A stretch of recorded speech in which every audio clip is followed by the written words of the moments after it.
निघाला रघुनंदन जे कोणी तीर शरयूचे पावन ते वस्तीसे राहिला। वक्रतुंड महाकाय सूर्यकोटि समप्रभा निर्विघ्नं कुरु मे देव सर्वकार्येषु सर्वदा तथा परिसता रामायण पूर्वज उद्धरती जात पूर्वजांचे नवल उद्धरे संपूर्ण त्रिजगत याची पवित्र आणि पावन कथा भारत रामायण। पण आज महाराज सांगतायत की बाबा अर्ध योजन सोडून सरयू तीर आहे आणि या सरयू तीरापाशी रामचंद्र प्रभू अवतार धरून आलेले मानव देहात आणि या मानव देहातून आता विष्णू देहात म्हणजेच ब्रह्मामध्ये येण्यासाठी हा अवतार आता संपूर्ण झाला आणि या अवतार संपूर्ण झाल्यानंतर सरयू तीर पावन अयोध्येच्या जवळ आणि त्या अयोध्यापाशी रामचंद्र प्रभू निघाले। त्या सरयूचा महिमा कैसा जो देवासे अगम्य सहसा जाते वर्णिता महेशा कारण कळे निर्धारे। त्या सरयूचा महिमा कैसा त्या सरयूचा महिमा कसा आहे सांगू लागले। जे महिमा कुणालाही वर्णन होत नाही। नवे नवे स्वतः मानव तो कसा आहे महिमा देवांशी आगम्य आहे देवांना कळाला नाही याचा महिमा आणि देवच बरका त्या शरीरामध्ये जातात। म्हणून जशी गंगा आहे गंगा काय करते फेडीत पाप ताप भोगीचे पादप समुद्रा जाय आप गंगेचे जसे गंगा जशी पवित्र आहे ना तशा प्रकारे शरीर तीर पवित्र आहे आणि अशा तीरावर बरका रामचंद्र प्रभू आता अवतार संपन्न झालाय म्हणून तिथे जाऊन आता अवताराचं काय म्हणजे सगळं संपूर्ण करून रामचंद्र प्रभू आता विष्णू अवतारामध्ये शरीर तीरावर निघाले। मानस सरोवरी जन्माले उत्तरेची दक्षिणे चालली भागीरथी श्री निरती झाले आपुलेने पूर्व पुण्य सरोवरापाशी जन्म झालाय आणि ही कुठे निघाली म्हणजे दक्षिण दिशेवरून उत्तरेकडे निघाली आणि भागीरथी श्री मिळती झाली गंगेला मिळाली म्हणजे तिथं बरका त्रिवेणी संगमामध्ये व्हायची आणि स्वतः तिथून येऊन मिळती झाली एकमेकांना गाठ पडली आणि एकमेकांचं पाणी एकमेकांत गेलं आणि येऊन मिळाली म्हणतात ही सरयू आहे अशा प्रकारे सांगतात। ऐसे सरयू तीर मनोहर स्नाने निष्पाप होते नर तया तीरे रघुवीर स्नानासे उतरला या शरयू तीराचं म्हणजे पाणी काय इतकं छान आहे की त्या अंघोळ जरी त्या शरयू तीरामध्ये गेली तर ज्यांना ज्यांना पाप आहे असं म्हणजे कुंभ मेळ्याला गेलेत लोक पाप तिथं धुतले जातात म्हणजे धुतले जातात पण पुन्हा यांनी पाप करायला जाते लोक असं करू नये ना। एकदा पाप जर आपण छाडले तर पुन्हा पापाला जाऊ नये असं तसं करू नये। मग ही कशी आहे नदी नदी नाही आणि म्हणून अशा प्रकारची ही सरयू आहे जिथं की आंघोळ केली की ज्या माणसाचे महापातक सुद्धा असतील असे सुद्धा तिथं निष्पाप होऊन जातात पूर्ण जाऊ शकत नाही कारण ते राम नामाने जातात अशा प्रकारची सरयू तीर आहे। चतुरानन समस्त देवासी परिवारोण दिव्य विमानी सुरगण आपुलाला पैसला एकीकडे चतुरानन सगळा ब्रह्मदेवाला म्हणले दाढी मिशा आणि सगळ्या टाईपला म्हणले ते घालून कोणाला ब्रह्मदेवाला ब्रह्मदेवाला म्हणजे टाईप आणि ब्रह्मदेव कुणासोबत आला विमानात घेऊन आला म्हणजे आपलं विमान जसं आहे त्याच्यावर मोठं विमान शूरबैलांना घेऊन आला जे वानर होऊन आले होते खाली आणि अशा प्रकारे सगळे जगाला घेऊन येण्यासाठी ब्रह्मदेव आपले मंत्र म्हणत आला. ओम स्वस्ति न इंद्रो वेदस्वा स्वस्ति न पूषा वेदा स्वस्ति नस्तारक्षारश्चनेमि स्वस्ति नो बृहस्पती सदा सगळे मंत्र म्हणत आला तो ब्रह्मदेव. कुणाला गेला? अवताराचा काम पूर्ण झाले सांगायला की आणि रामचंद्र प्रभूला पुष्पक विमानात बसून आणायला. जैसे हंस आपुलाला मेळे उडोणी बैसती तडागाचे पाळी तैसे देवतय काळे परिवारशी मिरवला. सगळे परिवार घेऊन आले तसा हंस उडत उडत उडत उडत कुठे येतात म्हणले त्या काठाला जसं येतात बसतात तशा प्रकारे सगळे जण सुरवर असतील, देव असतील, नाग असतील, पथक असतील, जे जे प्रकारचे फुलं आहेत हे सगळे सुरवर म्हणजे कुठं आले? त्या विमानासहित तिथं सगळ्या फॅमिलीला घेऊन सगळे जे तुमचे तुमचे आहेत घरचे त्या सगळ्याला घेऊन तिथं आले. गगनी विमानाची दाटी ऋषी मिळाले कोट्यानुकोटी पाहती अंतरी लक्षोणी जगटेठी श्रीरामाचे ते काळे. सगळे ऋषीश्वर आले. लास्ट आता सगळ्या बघायचं म्हणून रामाला बघायचं म्हणून विश्वामित्र असतील, नवे चावणी आणि वेगवेगळ्या प्रकारचे ऋषी आहेत. ते सगळे ऋषी गौतम जाबाली वेगवेगळे आणि ते सगळे म्हणले तप करायला बसले होते, जप करायला बसले होते, भक्ती करायला बसले होते. ते सर्वजण कुठे आले म्हणले? सरयू तीरापाशी आले. आणि आता रामाचा हा अवतार जे त्रेतायुगामध्येही काय म्हणजे रामचंद्र प्रभूचा अवतार गाजले. कारण ओम नमो जय श्री रामचंद्रा क्षरक्षरातीत परा त्रिगुणात्मक चिन्मात्रा परात परा परब्रह्म आहे. असा परब्रह्म म्हणजे पूर्ण अवतार रामचंद्र प्रभू आता आपल्या देहामध्येच आहे, सोडून जाणार नाही. पण तरीही ऋषीश्वर म्हणले की लास्टला एकदा बघून घेण्यासाठी सगळे ऋषीश्वर जमा झाले. विमानाचे ज्योतीचे प्रभाव दश दिशा ते दहिलावे त्या मादी ब्रह्मदेव पुष्पवृष्टी करी दिले.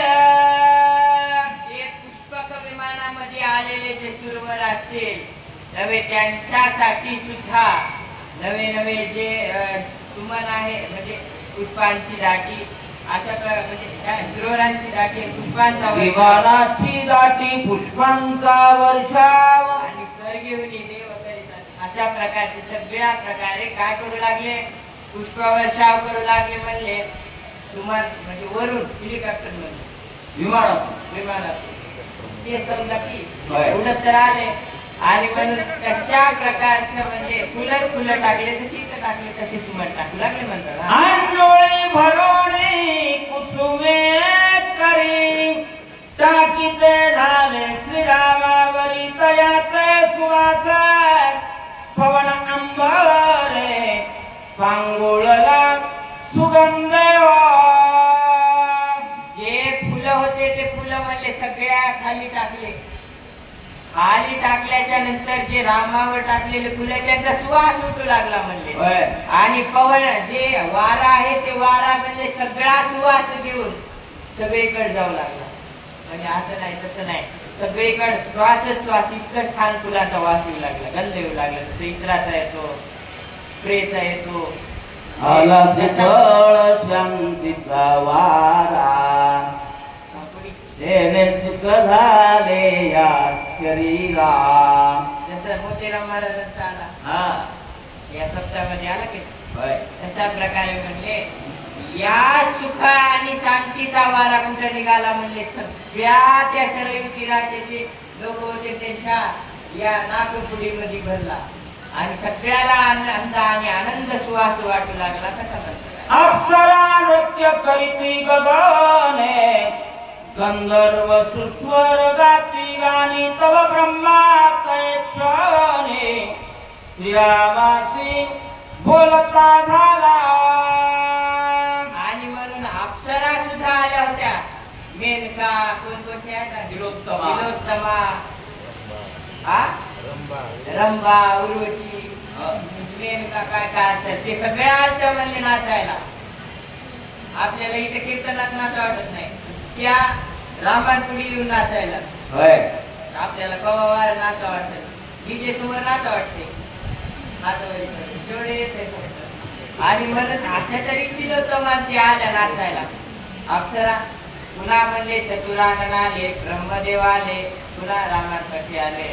रामांना काय काय आणि ब्रह्मदेव म्हणले विधाता म्हणे श्रीरामचंद्रा, भाग्य देखला से गुण समुद्रा, परिवारे शिया नरेंद्रा, भक्त जना सुख जावे.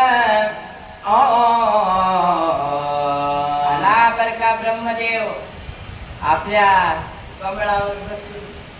आल्याच्या नंतर मग म्हणला विधाता, म्हणजे सगळ्या आमच्यासाठी आहेत ना आसपास, त्यांना सगळ्याला सुख द्या. म्हणजे कुणालाच राहू देऊ नका, कुणालाच सोडू नका, सगळ्याला आनंद द्यायचं काम हे माझ्याकडून माझी आज्ञा आहे आणि ती तुम्ही पूर्ण करा. अशा प्रकारे म्हणला. तू वैकुंठाचा नायक, तुझने नक्की मती मंगलोक, तू यज्ञ भोक्ता पुण्य श्लोक, अचिंत्य अव्यक्त स्वरूप तुझे. हे देवा म्हणले तू वैकुंठाचा नायक आहे आणि तुझी भक्ती करायला म्हणले लोक असे पागल झाले. वेळ लागले म्हणले तुला भेटायसाठी, पण तू त्यांना काही असे तसे दर्शन दिला. पूजा करून बघितली, विद्या करून बघितलं, तप करून बघितलं, जप करून बघितलं, नागडे झाली, कुणी आघोरी झाली, सगळ्या प्रकारचे देवा तुझ्यासाठी. एक झाली जी बोडके, दंडी मुंगे भडकवे सुडके. आणि म्हणून एक तुझ्यासाठी बोबड झालं, बोलायचंच राहू दिलं. एकानं केस कापले, सगळं करून बघितलं, गण लावून बघितलं, रोज विना धरला, सगळ्या प्रकारचे केले, पण तरी भेटला नाही तू. जवळी असून भेटला नाही तू. आणि म्हणून एवढा बरका तुझ्यासाठी नर उपवासी राहिले. उपवास धरला, सोमवार धरला, मंगळवार धरला, बुधवार धरला, गुरुवार धरला, शुक्रवार बी धरला, शनिवार बी धरला. सगळ्या देवाचे वाद धरले, पण तू भेटलास का? नाही. आणि तुला भेटण्यासाठी कष्ट केला नाही, यांच्यासाठी म्हणले तू वैकुंठ नाही का. आता जे तुझ्या सोबत आलेत, माझ्या सोबत आलेत ना तुझ्या सोबत, त्यांचा सगळ्यांचा उद्धार करण्याचे काम हे मी करतो. अशा प्रकारे तू गुणातीत निर्विकार, तू निष्कर्म निरुपचार, कृती शास्त्राची नकळे पार, तू अगोचर निजवेदा. अरे म्हणले देवा तुम्ही निर्विकार आहे, तुमचा आकारच कळाला नाही. लहान अनिमा महिमा ललिमा तथायचं. अरे म्हणजे सगळ्या प्रकारचे बघितलं, लहान झाला, मोठे झाला, खाली झाला, हलके झाला, जड झाला, हे सगळ्या प्रकारचं केलं, पण तुमचं स्वरूप काय कुणाला कळलं नाही. तेव्हा तुम्ही मूर्तीत आहे. नाही कळला अंत तुझा ना फार ऐकला. आणि म्हणले तू मूर्तीत आहेस, मूर्तीची पूजा करायला लागले, पण बाकीचं जग बघणार गेली. पण तिथेही तू आहेस बर का, म्हणून निर्विकार आहेस तू. तुला कोणी आकार दिलेला नाही देवा. तू निष्कर्म आहे, तुला कोणतं काम लागत नाही, बाधा लागत नाही. आणि म्हणून तुझा पार हे वेदांना सुद्धा कळाला नाही, वेदांनाच कळालं नाही. ओम शब्दाचा अर्थ म्हणजे ओम पासून चालू होते सगळे ग्रंथ. होय. ओम नमो जी अध्याय वेद प्रतिपाद्य जय जय संसवेदा. आत्मरूपा ओम पासून चालू झाला ना, त्या ओम नावाचा अर्थ सुद्धा कळणारच नाही. ब्राह्मणांनी जरीही वेद वाचला असेल तरी त्याचा तुझा महिमा कळाला नाही बर का. वेदाला शास्त्राला तुझं वर्णन झालं नाही. नवे 618 पुराण सुद्धा म्हणजे तुझा महिमा जाणू शकले नाहीत आणि लिहू शकले नाहीत. एवढा तुझा महिमा आहे. तुझा नाही जन्म मरण वार्ता, सर्व साक्षी सर्व भ्रता तुझे ध्यान कैलासनाथा रात्रंदिवस हे ऐका म्हणले देवा, तुम्हाला जन्म आणि मरण याच्या अतीत तुम्ही आहात ना. तुमचा जन्म कोणाचा पोटी झाला म्हणून आयोनिजा आहे तुम्ही, आणि ना तुम्हाला मरण आहे म्हणजे जे की हर एक जन्मामध्ये आहे. आणि मरण म्हणजे सगळ्याला मरण सांगते, म्हणजे जन्मल्याला मरण हा निश्चितच आहे. रावणाला चुकलं नाही की कोणाला चुकलं नाही, भजन करून सुद्धा चुकलं नाही. येथे उरो नाही आले अवतार, ये रते पामर जीव किती. अरे म्हणले इथं अवतार उरायलाच आले नाही. म्हातारा किती असू द्या, लस लावू द्या म्हणजे कोरोनाची जावं लागणार आहे का नाही? जावं लागणार. कुणाला तिथं राहणार नाही कोणी. म्हणून तुम्ही याच्या अतीत आहात. पुन्हा म्हणले तुझा भजन कोण करते म्हणले कैलास राणा शिवचंद्र मोरी. अरे म्हणजे तो महादेव सुद्धा तुमचं भजन करे महादेव. आणि म्हणून त्यांच्या मुखात सुद्धा तुमचं नाव आहे, पण त्यांनाही तुमचा महिमा न कळेल एवढा तुमचा महिमा पुढचा आहे. आणि एवढा तुमचा महिमा आहे म्हणूनच तुम्ही वेदांना कळाला नाही, पुराणांना कळाला. स्वरूपी समाधान निज देह होय मिथ्यादान, ऐसे परिचय साधू जन आत्मनिष्ठे राहते. आत्मनिष्ठाच करून ठेवले असे काही साधू आहेत ज्यांनी की आपला देह खर्च केला आणि सगळ्या तुम्हाला भेटण्यासाठी जे नाही ते केलं. म्हणजे योग केला, तप केला, जप केला, सगळ्या धारणा धरल्या ना. विश्वामित्रांनी सुद्धा तप केलं, मोडलं म्हणजे असं नाही की केलंच नाही, केलंय, सगळ्यांनी केलंय म्हणजे तप. पण कलियुगामध्ये होते का तप? तप करणं सोपं नाही. हो, महाराजांना माहित असत होतंय कलियुगामध्ये. कलियुग केवळ नाम आधारा आणि हरी सुमिरन हरी कीर्तन सारा. सगळं कीर्तनावर आहे, भजनावर आहे.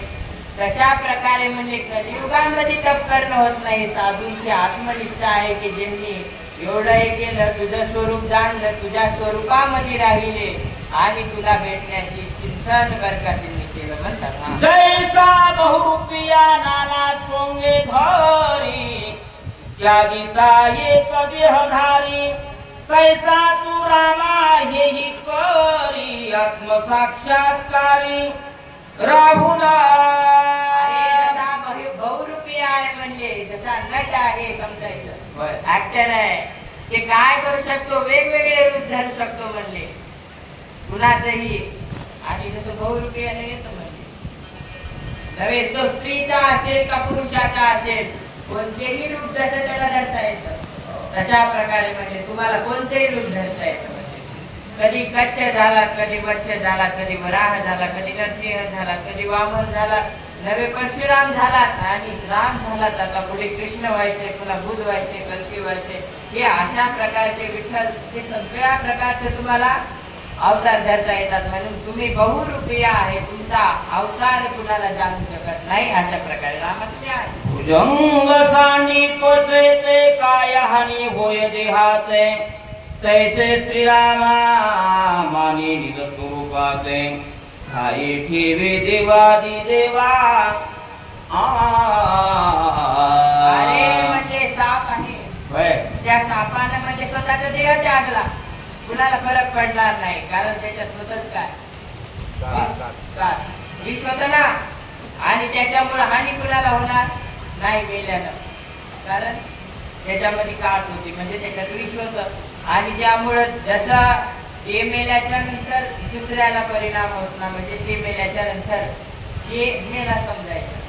आणि जसा दुसऱ्याला होत नाही कारण त्याच्यामध्ये विष होत ना, तशा प्रकारचं ऐसे ब्रह्मा बोलल्यावरी, मग श्रीराम रण केसरी, स्नाने करोनी दिव्य शरीरी, बंधू सहित पै झाला. आता म्हणले चतुराननानं म्हणल्याच्या नंतर ब्रह्मदेवानं ऑर्डर दिली. ज्या म्हणले आता तुमचा हा देह म्हणजे जे घेतलेला अवतार आहे ते आता पूर्ण करा. मग रामचंद्र प्रभू बंधू सहित म्हणजे भरतासोबत आणि शत्रुघ्नासोबत कुठे जायला म्हणजे त्या शरयूच्या तीरावर गेले आणि स्वतःचा देह हा आता नवीन म्हणजे जे विष्णू रूपात होते त्या चतुर्भुज रूपामध्ये आले होता. सरयूचे करुणी स्नान बंधू समवेत रघुनंदन दिव्य देह शोभायमान धरिला दान श्रीराम. आता रामचंद्र प्रभूंनी काय केलं जे दिव्य देह होता पहिलेच होता एवढं वर्णन केलंय रामायणामध्ये नाथ महाराजांनी. तेच अवतार आहे ना पण चतुर्भुज रूपामध्ये. आणि तेच बर का आता रामचंद्र प्रभूंनी शरयू मध्ये आपला स्नान केल्याच्या नंतर दिव्य देह धरला आणि त्या दिव्य देहामध्ये चतुर्भुज रूप प्रकट झाला. दिव्य देह श्रीरामाचा जे कोणी सकळ बोलती वाचा म्हणती आधी तीन दैवाचा उदय झाला बहु दिवसा. सगळे रामचंद्र प्रभूंचा ते देह गेल्याच्या नंतर विष्णू रूपामध्ये प्रकट झालेल्या देहाचा वर्णन करू लागले. अरे म्हणजे बघा आज कितीतरी भाग्य फळाला आले असतील कितीतरी सप्त्याचं पुण्य लागलं असतं 120 आणि एवढ्या ह्याचं पुण्य लागून म्हणजे आज तो विष्णूचा देह आम्हाला बघण्यात आला. तो आम्हाला दिव्य देह दिसण्यात आला. म्हणून ऋषी असतील सगळ्या प्रकारचे तिथले लोक आनंद व्यक्त करू लागले. पुंडलिकावर्ध्या विठ्ठल सिद्धाणदेव तुकाराम रामकृष्ण हरे. या